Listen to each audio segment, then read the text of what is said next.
নমস্কার বন্ধুরা, মামস কিচেনে নতুন আরেকটা ভিডিওর সঙ্গে তোমাদের অনেক অনেক ভালোবাসা। তো আজকে আমি যা যা রান্না করব তোমাদের মধ্যে একটু শেয়ার করছি।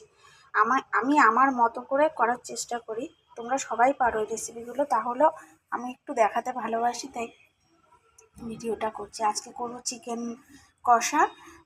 দেখো আমি চিকেনটা ধুয়ে রেখে দিয়েছি, আর এতে আছে আদা, রসুন, লঙ্কা আর ছিমের একটা ঝাল হবে, সেটাও আমি তোমাদের মধ্যে শেয়ার করব।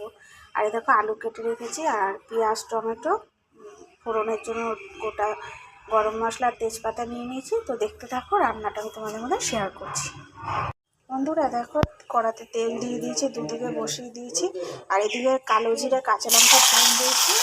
আমি এটা ছিম ঝাল করবো, ছিমটা দিয়ে দিই, আর এটা ঢেলে দিলাম। আর দেখো এই যে চিকেনের আলুটাও আমি ভাজতে দিলাম। তো দেখো বন্ধুরা, করতে থাকি। দেখো ফোড়নটা ভাজা হয়ে গেছে, আর এদিকে আমার চিনিটাও বেশ নরম হয়ে আসছে।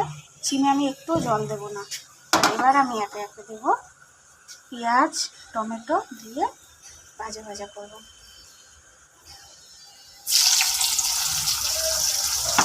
নামিয়ে খাবারটা নাড়া পড়ে যাবে।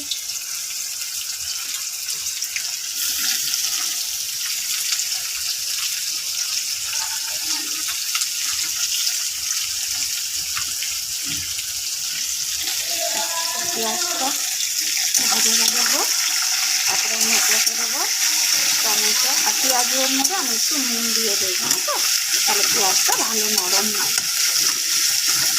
পেঁয়াজটা ভাজা হোক, তেল আর দেবো না, এই তেলেই আমি করবো চিকেন। এবার আমি ছিমটা একটু নেড়ে নিই। ছিমে নাড়তে নাড়তে যখন ছিমটা সিদ্ধ হবে, তখন সামান্য একটু চিনি দেবো, আর অল্প একটু হলুদ দেবো। টমেটো একটু মিষ্টি মিষ্টি ঝাল ঝাল ভালো লাগে থাকে। আবার একটু হোক, আর নামানোর আগে একটু ধনে পাতা দিয়ে দেবো। তো চলো দেখতে থাকো, পেঁয়াজ টমেটোটা ভাজা হোক, তারপরে আবার দেখাচ্ছি। পেঁয়াজ আর টমেটোটা আমার ভাজা ভাজা হয়ে গেছে। একটু টমেটোটা গলে গলে যাবে, তা আমি ভালো করে ভেজে দিচ্ছি।